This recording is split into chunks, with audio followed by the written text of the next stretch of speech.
Bremers, welcome back to Brem Brem Talks. Kali ini sesuai judul yang kalian baca, yes benar banget, gue mau bahas tentang tips and trick dan setidaknya apa aja yang harus kita cek sebelum kita beli mobil Eropa second, biar kita nggak kena tipu dan meminimalisir masalah yang ada dari mobil yang kita mau beli ini. Tapi ini nggak kayak video biasanya, karena di video-video biasanya kan hostnya selalu sendiri ya. Kali ini gue mau ajak sahabat gue, dia itu salah satu user Eropa second dan juga dia ada sedikit pengalaman dari jual beli mobil Eropa tuh seperti apa. Karena lingkup dia tuh banyak banget anak-anak mobil. Dia juga punya YouTube channel, kalau kalian kepo mungkin nggak percaya sama orangnya. Kalau kalian pernah dengar, ini namanya meme modifikasi. Jadi awalnya mereka mau bikin konten tentang lucu-lucuan, tapi mereka sekarang malah itu terjun buat pengen review mobil, terus bongkar-bongkar mobil, mau swap engine mobil, dan mungkin mereka sempat ngobrol-ngobrol, gue denger nih ya, mau bikin racing team. Nggak usah panjang-panjang, langsung aja nih kita panggil orangnya. Masuk bro, sini ke frame bro.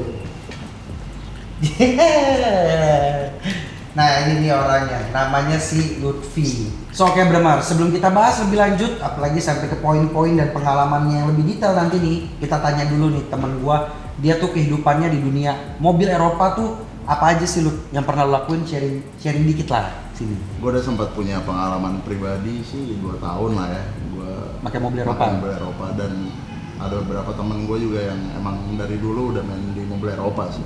Iya, jadi temen dia sama temen gue, ya karena kita temenan juga hampir sama gitu lingkupnya ya. Banyak banget teman-teman kita tuh pakai mobil-mobil Eropa second dari tahun mostly 90-an lah ya. 80-an juga ada sih. Oh iya, dari 80-an E30 ya. E30 terus sampai mau Mercy yang second, BMW yang tahunnya lebih baru sekarang pun juga itu lumayan banyak. Ya wes, oke, daripada kita ngobrolnya pribadi jadinya yang kepanjangan. Siapin catatan nih buat kalian yang tertarik sama video ini, karena ini isinya bakal daging semua bro.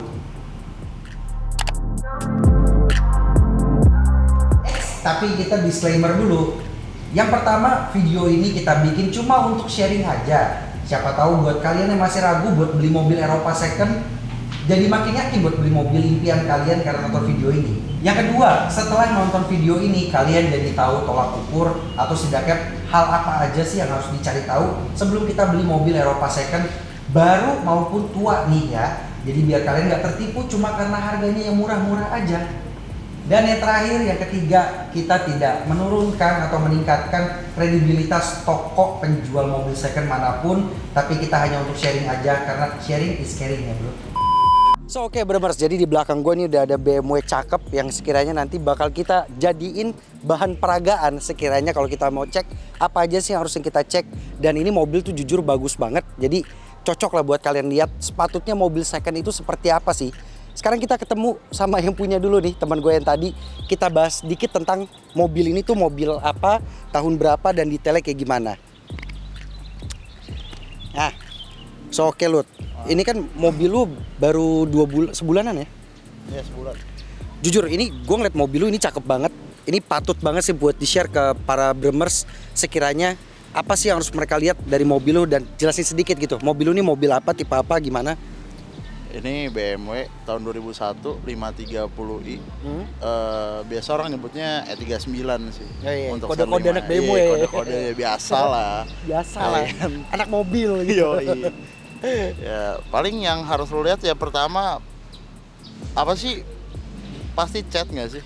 Kalau luarnya gitu iya, ya. Eksterior pasti kan yang kita lihat dari pertama kali kita mau beli mobil. Kedua, coba lo harus nyalain mesinnya. Ada bunyi aneh atau enggak. Kalau misalkan halus ya udah, berarti mesinnya ya lumayan sehat lah. Oke. Kayak gitu. Terus abis itu lu bisa lanjut lagi, lu lihat interior. Oke. Apalagi kalau untuk mobil Eropa tua, lu harus lihat dashboard, lu harus lihat jok gitu-gitulah. Yang paling sering patah itu cup holder yang buat inian minum. Abis itu jangan lupa ngecek juga radiator sih. Oke, banyak detailnya ya. Banyak detailnya. Ya udah, coba biar Bremers sih pada nggak bingung. Nanti kita poinin sekiranya apa aja yang benar-benar patut buat kita perhatiin gitu ya. Jadi bahan pertimbangan kalau mobil ini layak atau enggak kita beli. Kelut. Jadi untuk masalah pelistrikan mobil Eropa second, ini nggak menutupi kemungkinan kalau mobilnya baru atau lama ya. kalau misalkan mobil Eropa akan jauh lebih ribet daripada mobil Jepang. Contoh, misalkan kalau mobil Jepang itu kalau kelistrikannya kenapa-napa, mentok itu cuma mogok, mobilnya nggak bisa nyala. Kalau Eropa, menurut lu gimana? Sama sih sebenarnya. Nggak ada jauh beda? Nggak jauh beda. Yang bedain cuma sensor. Lebih banyak sensornya di Eropa. Contoh nih, kalau misalkan aki tekor, terus amit-amit sensor kena, ada kemungkinan nggak lu bisa ngelihat indikator dari MID nyala gitu, atau cara kita ngelihat error gimana? Rata-rata mobil baru sih ada ya begituan. Cuman kalau misalkan mobil barunya Eropa ya. Iya dong. Kalau misalkan untuk yang Jepang sih masih agak jarang ya yang sampai selengkap itu fitur. Nah, paling buat pelistrikan gue tambahin sedikit aja ya, karena biasa gue berurusan dengan bongkar-bongkar audio mobil, bongkar jok, bongkar segala macemnya gini gitu. Paling kalian harus perhatiin tuh perkabelan standar bawaan mobil. Karena jujur banyak yang udah dikupas-kupas, banyak yang udah jadi sambungan yang memungkinkan kedepannya itu bakal ngebikin jadi korslet gitu. Mungkin aja pas habis dipakai kabelnya tiba-tiba nyentuh ground. Terus komponen yang kabelnya ke expose itu kena nyentuh sama ground itu jadinya wassalam. Oke, sekarang kita langsung masuk poin kedua nih, Lut. Interior dan eksterior, semakin banyak spare part yang orisinil dan kondisinya masih bagus, itu pasti harga jualnya akan lebih mahal. Dan juga kalau seandainya partnya udah bermasalah nih, Lut, lu ngereparasinya akan lebih mahal. Bener atau enggak? Lebih mahal dibandingkan apa? Jepang. Mungkin contohnya kita bandingin sama yang sekelas dan tahun yang sama ya. Iya. Pada tahun ini gitu. Pasti lebih mahal. Pasti lebih mahal. Mau tahun yang baru ataupun tahun yang lama. Maksudnya Jepang versus Eropa, dua-duanya mobil lama. Jepang sama Eropa, dua-duanya mobil baru. Ya pasti lebih mahal Eropa sih. Oke, jadi wajib banget dipertimbangin kualitas interior dari mobilnya, eksteriornya kayak gimana. Karena kalau enggak, biaya reparasinya bakal nyekek dompet gitu ya. Lumayan. Oke Bremers, ini gue Andre di masa depan. Jadi pas kita lagi proses syuting sekarang ini nih, videonya lagi diedit dan gue ngerasa ada beberapa poin yang kurang, jadi gue pengen nambahin lagi buat kalian. Kayak kita tahu ya, mobil Eropa second, terutama kalau umurnya yang agak tua, pasti udah banyak part-part yang udah nggak standar. Dan sekalinya kita ketemu yang masih standar, itu pasti harga mobilnya bakal lebih tinggi dari pasarannya. Kayak untuk interior deh, gue bahas dulu. Mungkin kita bisa ngecek untuk bagian dashboard ada gompal-gompal atau enggak. Terus buat yang mau pakai mobilnya sebagai mobil daily, perhatiin kisi-kisi AC. Kan banyak tuh kisi-kisi AC mobil tua yang udah pada ngedol. Terus perhatiin juga nggak cuma jok mobilnya kayak kulitnya atau apa, tapi perhatiin baut-bautnya juga tuh. Ini gue sisi dari teknikal sedikit ya, karena banyak juga yang interiornya itu udah copot-copotan atau mungkin udah pernah di custom, mau distandarin lagi tapi jadinya malah tahu sendiri nggak sesuai atau bukan standarnya, tapi dipaksa dipasang ke situ, jadinya misfit gitu loh. Fitmentnya nggak pas, nggak sesuai, malah jadinya kalau kalian beli mobil ini terus kalian jual, harganya malah ngerugiin gitu intinya. Terus di luar itu juga kita bisa ngelihat garnish yang ada di door trim pintu, garnish yang ada di dashboard, terus juga rear deck di bagian belakang tuh, speaker BMW itu kan ada di bagian belakang penumpang. Nah itu juga harus diperhatiin tuh, karena kalau misalkan kita bener-bener mau dapetin kondisi mobil yang oke dan kita pengen jual lagi, nantinya harganya akan oke, daripada kita dapat yang jelek terus kita reparasi jadinya makan ongkos gede, better kita perhatiin dulu yang kayak begitu-begitunya. Untuk eksterior nggak cuma asal ngelihat cat mobil mulus atau enggak, bro, bisa aja itu repaintan. Dan kalau kalian mau jual mobil yang kalian punya nih, kalian kira itu catnya asli ternyata enggak, mau dibeli sama orang waktu kalian jual.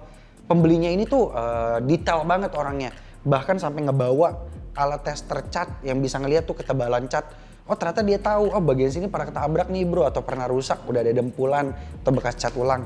Ya harganya jadi merosot lagi, nanti kalian jadi rugi. Nah hal kayak gitu juga harus dicek. Terus kayak kolong mobil. Ini kan kita ngomong mobil tua nih bro ya, dan kita nggak tahu owner sebelumnya nge-store mobilnya tuh di ruangan tertutup atau enggak, sering kejemur atau enggak, deket laut yang bikin karatan atau enggak. Karena jujur karatan itu agak bahaya. Misalkan kalau di bagian bawah mobil ya, di sasis bawah mobil, itu misalkan karatan nih, terus ada bolong, kita nggak nyadar. Bayangin lagi hujan gede, kita jalan di tol, terus mobil jadi ngerembes. Udah kelar ngerembes, nanti pas sudah kering, mobil jadi bau. Mobil jadi bau, nanti jadi tempat hinggapnya serangga. berabe lagi. Tuh harus diperhatiin juga. List body di luar. Karena kan mobil Eropa itu nggak sama kayak mobil Jepang ya. Kalau mobil Jepang kan body udah body doang. Tapi kalau mereka tuh ada list tambahan lagi gitu loh. Yang kalau gue lihat dari mobil-mobil customer gue atau mobil temen gue, banyak listnya tuh yang udah nganga atau udah bekas dikasih lem gitu. Jadi copot, klipnya udah nggak fungsi. Mereka ngakalinnya pakai lem tembak atau pakai sealant kayak gitu. Karet kaca mobilnya. Terus kita bisa lihat juga lampu dari bawaan mobilnya. Lampu depan maupun lampu belakang ya. Karena banyak nih yang lampunya udah pada mati, nggak keurus. Kalian ngesen. Emang sih di indikator dalam tuh nyala sennya, tapi di luar nggak nyala bro. Perintilan kayak gini buat ngereparasinya, ini kan makan ongkos gitu. Dan di luar uangnya, ini kan waktu men yang kadang kita bahas. Waktunya kadang kita nggak ada. Ya walaupun mostly duitnya sih yang nggak ada ya. Tapi ya kalian ngerti lah. Pokoknya kalau ada yang kurang, isi komentar di bawah ya. Oke? Lanjut ke poin 3. Sekarang kita masuk ke poin nomor 3. Gue mau bahas tentang pendingin mobil atau simpelnya AC ya. Menurut lu kalau AC di mobil Eropa ini mahal nggak sih spare partnya? Kalau untuk harga sih ya agak lumayan sih memang dia dibandingkan sama kompetitornya lah ya. Tapi itu salah satu hal yang memang harus diperhatiin juga. Lu kan nggak mau kan, lu beli mobil tapi AC-nya panas. Oke, kita udah dengar dari yang berpengalaman nih ya, sekiranya apa aja yang harus dicek. Sekarang kita masuk ke poin nomor 4. Nih, kita mau bahas tentang mesin dan kaki-kaki. Ini bagian favorit lu juga nih ya. Bocah mesin banget bro, kalau gua kan anak audio banget nih. Untuk mesin dulu, kaki-kaki belakangan. Mesin apa aja yang harus dicek dan penting nggak buat dicek? Khususnya Eropa ya, jangan sampai ada rembes oli. Satu tuh. Itu yang paling krusial sih menurut gua. Oke. Sama bunyi-bunyi aneh di mesin lah. Ya lu pasti tahu dong, mesin tuh harusnya bunyinya kayak gimana. Kalau ada bunyi selain itu ya berarti mesinnya ada yang salah. Something wrong. Berarti buat yang nggak ngerti atau mau ngecek mobil, lu nggak bisa biarin dia ngecek mobil sendiri dong. Better ajak temen atau hire mekanik yang sekiranya ngerti buat bantuin ngecek ini mobil bener atau enggak. Poin nomor 4, kaki-kakinya. Jadi dari kaki-kaki mobil, jujur ya, ini banyak banget orang yang lupain fungsi ban mobil. Jadi serius deh, nggak usah mikir aneh-aneh sampai kayak bosing armnya, tarotnya kayak atau apa gitu. Kalian cek dulu aja ban mobilnya nih. Karena si Lutfi pun pas awal beli mobil ini ban mobilnya udah bertahun-tahun nggak pernah diganti. Memang kembangnya masih agak bagus, tapi karet kalau umurnya udah lama, apalagi cuacanya nggak menentu, kadang panas, kadang dingin, ditaruhnya juga di lantai, itu akan mati. Karetnya itu getas, nggak bisa absorb panas lagi gitu. Jadi kalau seandainya amit-amit kalian butuh ngerem mendadak atau kondisi lagi hujan butuh ngerem nih, bisa. Di luar itu juga hal sepele tapi yang bikin orang tuh jadi kepusingan. Ini bosingan arem atau bosingan kaki-kaki mobil. Jujur, jadi dulu Ko Aldi juga pernah ngalamin di mobil Mercy-nya C300. Itu tahun 2019 loh mobilnya. Mobil baru banget, baru dipakai belum ada setahun. Pernah kena guncangan yang agak barbar gitu ya. Terus kaki-kakinya jadi ada bunyi-bunyi. Kalian bayangin, ini tahun 2019 main mobilnya. Ternyata itu cuma bosingannya doang yang kena, karet-karet bagian kaki-kaki mobil lah. Gue juga kurang ngerti ya, karena gue anak audio men, bukan anak-anak performance. Ya kurang lebih kayak gitu. Jadi kalian kalau ada denger suara dari kaki-kaki mobil kalian kenapa-napa nih, nggak usah terlalu takut. Bawa dulu aja ke bengkel spesialis, kalian konsultasiin. Jangan asal langsung ganti-ganti ya. Better konsultasi dulu, tanya-tanya, tapi jangan ngelawan juga. Terima informasi dari konsultan kalian, dari bengkel yang kalian percaya itu. Kalau kalian nggak percaya, jangan ngelawan. Pergi aja cari bengkel lain. Oke, terus ada juga shock breaker mobilnya yang mungkin udah berumur atau mungkin terlalu banyak dipakai karena mungkin kilometer mobil udah tinggi. Jadi shock breakernya udah mati. Terus bisa juga dari bearing roda, bisa juga dari ball joint bagian kaki-kaki, dan masih banyak faktor lainnya. Ya pokoknya untuk hal kayak gini, kaki-kaki mobil jangan sampai nggak diperhatiin. Karena kalau sampai amit-amit kalian lagi pergi jauh mobilnya kenapa-napa, ini lebih berabe daripada bensin habis men. Kalau bensin habis kalian bisa naik ojek, ngisi gitu ya, masih bisa jalan. Tapi kalau kaki-kaki, keselamatan jujur nih, itu penting banget. Oke, kita lanjut ke poin selanjutnya. Sekarang kita bahas ke poin nomor 5 yang terakhir nih. Menurut Lulut, kalau orang awam mau beli mobil, mereka join forum atau mereka ikut komunitas, akan ngebantu atau enggak? Ngebantu banget. Parah. Parah, soalnya kan yang namanya di komunitas itu pasti ada pedagang juga. Pedagang spare part dan lain-lain gitu loh. Nah betul tuh. Jadi kalau misalkan lu mau nyari spare part, kan banyak yang bilang mahal nih gini gitu segala macam. Mau nyari channel berarti masuknya ya lewat situ dong ya. Iya betul. Paling gampang sih jalan termudah itu. Nah terus lu kan sendiri juga punya platform otomotif nih sama teman-teman lu ya. Iya. Si Meme Modifikasi. Betul. Menurut lu itu ngebantu lu banget gak? Ngebantu dong. Namanya yang tadi kita nggak kenal terus tiba-tiba kenal, nambah relasi lah Oke. gitu loh. Berarti sepenting itu ya. Iya. So di make sure jangan sampai kalian pengen coba ngurusin semuanya tuh sendiri. Karena ya memang mungkin bisa aja sih kita ngurusin sendiri tapi nggak akan maksimal nggak sih? Bukan nggak akan maksimal, mungkin kalau misalkan lu niat itu akan terbayar gitu loh. Iya. Tapi jangka waktunya itu loh, lu mau berapa lama ngurusin mobil ya? Kalau bener-bener lu tuh buta sama sekali, kalau nggak ada bantuan dari orang. Oke. Yap, kita udah dengar dari yang berpengalaman kayak gimana ya. Jadi kalian jangan nakal, jangan coba-coba maksa gitu loh. Kalau misalkan memang ada teman, ada orang yang bisa bantu, kenapa enggak? Ngapain sendiri gitu. Jangan malu bertanya lah istilahnya, jangan malu bertanya. Lu malu bertanya sesat di jalan, bro. Iya, sesat pas main mobil juga bisa. Nah, tadi kita udah jelasin ya 5 poin yang perlu kita sharing untuk kalian. Dan balik lagi nih, mobil ini adalah salah satu mobil yang patut banget buat dicontoh. Men 2001, berarti mobil ini 20 tahun. Umurnya cuma beda 3,5 tahun sama gua. Tapi kualitasnya masih kayak gini. Muka gua aja kelihatan tua. So oke Bremers, seperti biasa jangan lupa buat like, comment, subscribe. Nyalain tombol loncengnya dan pantengin terus YouTube channel kita.